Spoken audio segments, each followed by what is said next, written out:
दशमी, एकादशी और द्वादशी। एकादशी का व्रत, दशमी की रात्रि को जो आप भोजन करें वो सात्विक करें, एकादशी के दिन भोजन ना करें, अन्न का भाग ग्रहण ना करें, अन्न का भाग ग्रहण ना करें।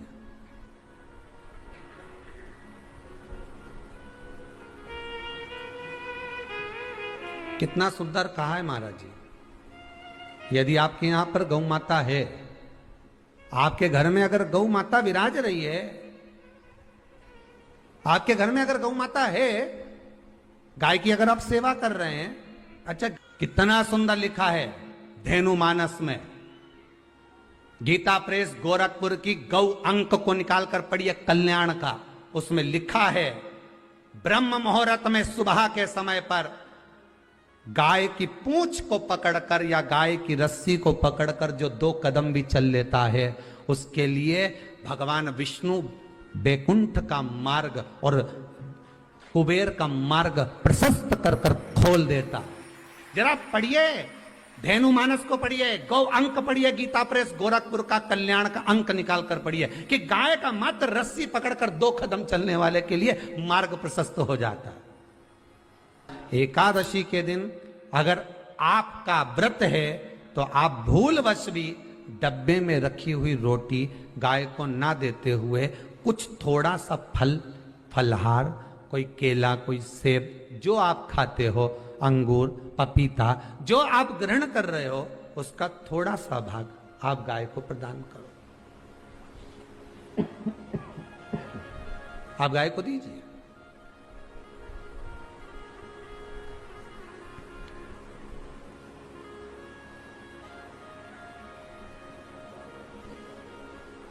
थोड़ा सा भाग आप गौ माता को प्रदान करो, थोड़ा सा।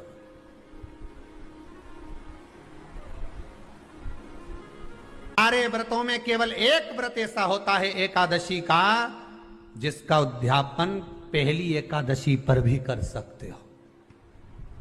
सारे उद्यापन में केवल एक उद्यापन ऐसा होता है, सारे व्रतों में एक व्रत का उद्यापन ऐसा होता है, वो है एकादशी का।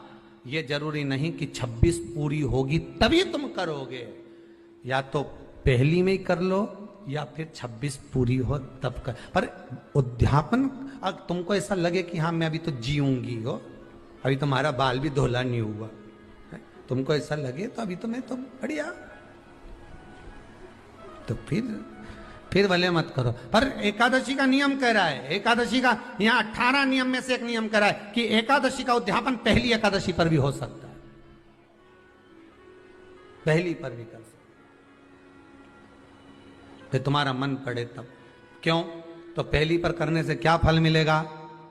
तो एकादशी की नियमावली कहती है, अगर मान लो आपने पहली एकादशी पर भी उद्यापन कर लिया, इसके बाद में जितनी एकादशी करोगे वो सारी तुम्हारे खाते में जुड़ती जाएगी। मतलब बैंक में खाता खोल लो, ठीक है, खाता खोल लिया, अब जितना कमाता जाओगा उसमें डालते जाओ, जितनी कमाई करके लाओगे उसमें जमा करते जाओ। एकादशी एक बार उद्यापन पहले में भी हो गया तो बाकी का पुण्य तुम्हारे खाते में आ जाए, उसका पुण्य। एकादशी का उद्यापन बड़े महीने में, माघ शुक्ल एकादशी के दिन, माघ का महीना हो, शुक्ल पक्ष की, जम के बोलिए, एकादशी हो, प्रयास करना कि आप उद्यापन करें, भले 5, 10, 11, 12 जितनी एकादशी हो जाए, 26 हो जाए तो ज़्यादा अच्छी है, नहीं तो आप करें तो माघ महीने की शुक्ल पक्ष की एकादशी के दिन आप उद्यापन करें, प्रयासरत करें, प्रयास। बड़े महीने के अंतर्गत जो उद्यापन, हाँ चतुर्मास के अंतर्गत उद्यापन नहीं होता एकादशी का, बहुत ध्यान दीजिए हमारा। ये जो सावन भादो कुंवर कार्तिक जो 4 महीना होते हैं भगवान के शयन करने के, इसके अंतर्गत एकादशी का उद्यापन नहीं होता, और इसके अंतर्गत उद्यापन करना भी नहीं चाहिए एकादशी हमारा। एकादशी का उद्यापन माघ महीने की शुक्ल पक्ष की एकादशी के दिन आप बहुत प्रेम से आनंद के साथ करिए महाराज। परंतु एकादशी के उद्यापन में सबसे ज्यादा अगर कुछ जरूरी होता है तो 24 तरह का नैवेद्य जरूरी होता है। कितने तरह का? 24 तरह का नैवेद्य। अब आप कहोगे गुरुजी उद्यापन हम कर रहे हैं एकादशी का, तो उसमें तो फलहार का हमें नैवेद्य बनाना चाहिए। तो फिर ये पुराण के अंतर्गत स्कंद पुराण में ये चीज लिखी है कि एकादशी का जब उद्यापन करते हैं तो 24 तरह का नैवेद्य बनाकर सिद्ध करते हैं। 24 तरह का नैवेद्य जान रख लेना, का हलवा बना लो, खीर बना लो, पूड़ी बना लो, सब्जी बना लो, पकौड़ा बना लो, भजिया बना लो, ऐसे 24 तरह का नैवेद्य अलग अलग चाहिए। पर लोग क्या करते हैं, खोपरा पाक बनवा लेते हैं 1-2 किलो और 24 जगह रख देते हैं। स्वीकृत नहीं है। 24 तरह का नैवेद्य रखा जाता है। महाराज एकादशी के दिन भगवान के पूजन का पूरी तैयारी कर कर मंडल आदि बनवाकर विद्वान ब्राह्मण को बुलाकर, कर्मकांडी ब्राह्मण को बुलाकर जो भगवत सेवा में एकादशी का उद्यापन कराए, उन ब्राह्मण के चरणों को नमन कर कर, प्रणाम कर कर एकादशी का पूजन करवाइए और उस मंडल की पूजन कराकर हवन द्वादशी को कराइए। एकादशी को हवन नहीं, एकादशी के उद्यापन का जो हवन होता है वो द्वादशी को।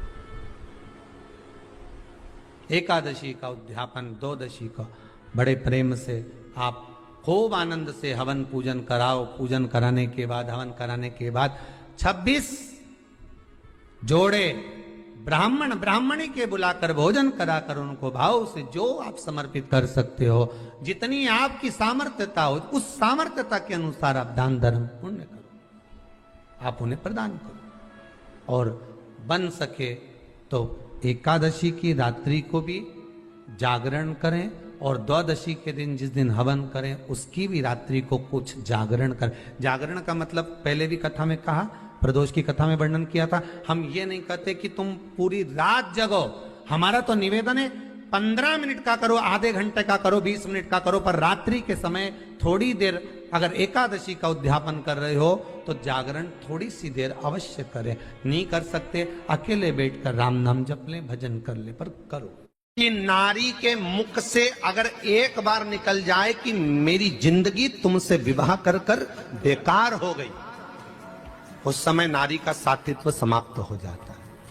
इसलिए माताओं आपसे निवेदन है, जिंदगी में सारी लड़ाई लड़ना, सब कुछ बोलना, पर अपने पति से यह मत कहना कि तुमसे विवाह कर कर मेरी जिंदगी बेकार हो गई, क्योंकि विवाह तुमने किया है पर भाग्य उसने लिखा है। भाग्य लिखने वाला वो है। और आपसे फिर निवेदन करूंगा, राम मंदिर जाओ, कृष्ण मंदिर जाओ, शिव मंदिर जाओ, भवानी के मंदिर जाओ, तुम्हारे 33 कोटि देवताओं के मंदिर चले जाओ, गणेश जी के मंदिर जाओ, तुम्हारी मर्जी पड़े उस देवता के मंदिर जाना, कोई तुम्हारा भाग्य नहीं बदल सकता। जो तुम्हारी किस्मत में लिखा है वो तुमको भोगना पड़ेगा। तो बदलेगा कौन? तो उसका भी प्रमाण हमारे यहां शिव महापुराण कहती है। एक पारो नाम की विधवा स्त्री थी।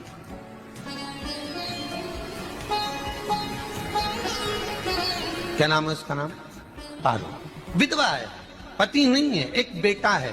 और विधवा स्त्री जो थी वो गर्भ से थी, उसका संतान नहीं हुई थी, पति मर गया था, वो गर्भावस्था में बेटा रह गया और पति चले गए।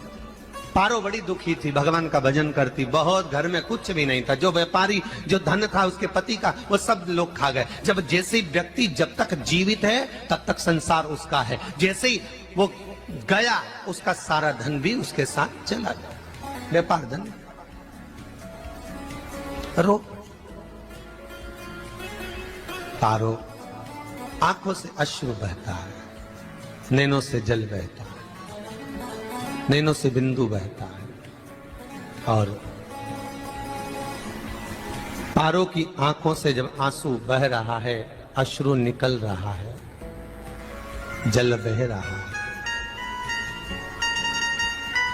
बेटे को जन्म दिया, उसने सोचा अपनी जिंदगी तो बेकार हो गई, पर बेटा जन्म लिया तो इसका नाम अच्छा रख दूं तो हो सकता है भाग्य आगे अच्छा हो। तो उसने उसका नाम भाग्य सिंह रख दिया। क्या नाम रखा? भाग्य सिंह। भाग्य अच्छा रहेगा इसका, तो हो सकता है कुछ अच्छा कर ले। पर बेटे की भी किस्मत इतनी प्रबल नहीं थी।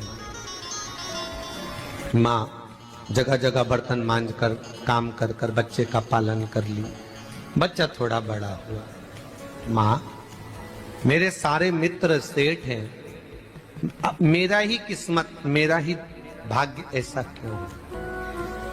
मेरी ही किस्मत ऐसी क्यों है ऐसा?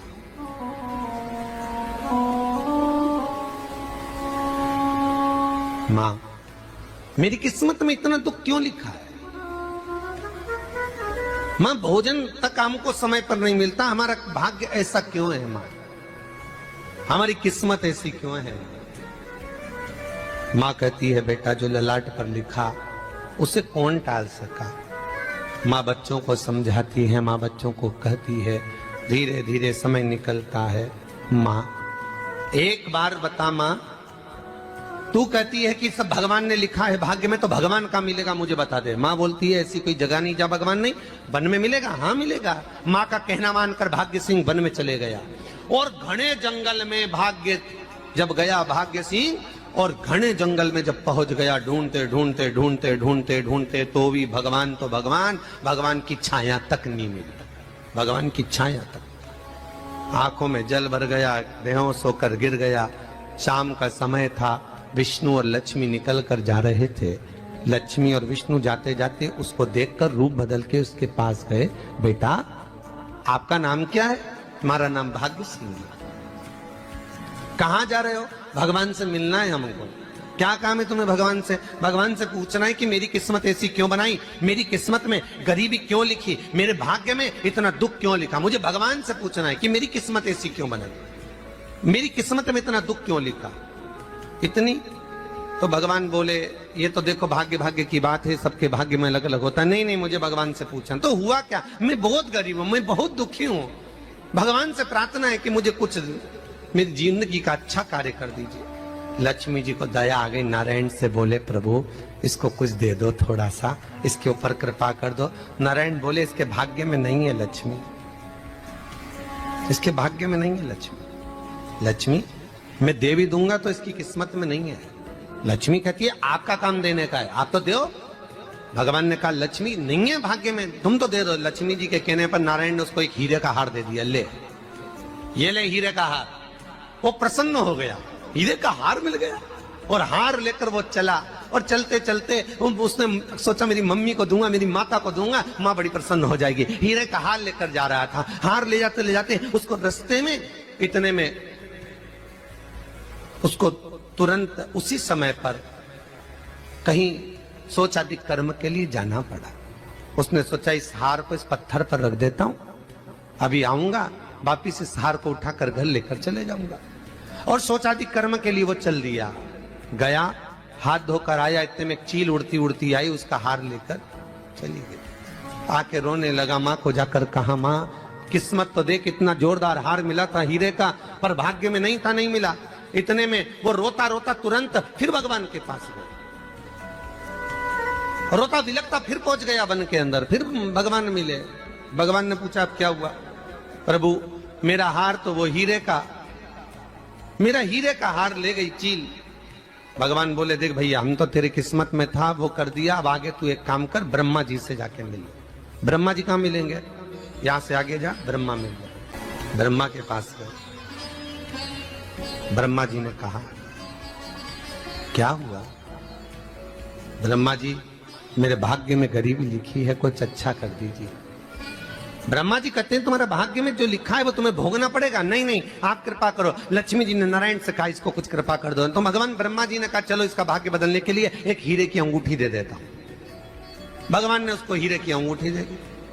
अब हीरे की अंगूठी दी, फिर वो लेकर चला। इतना खुश था अब मुझे हीरे की अंगूठी मिल गई, अब मुझे हीरे की अंगूठी मिल गई। इतना प्रसन्न होकर जा रहा था, इतने में इसको लग गई प्यास।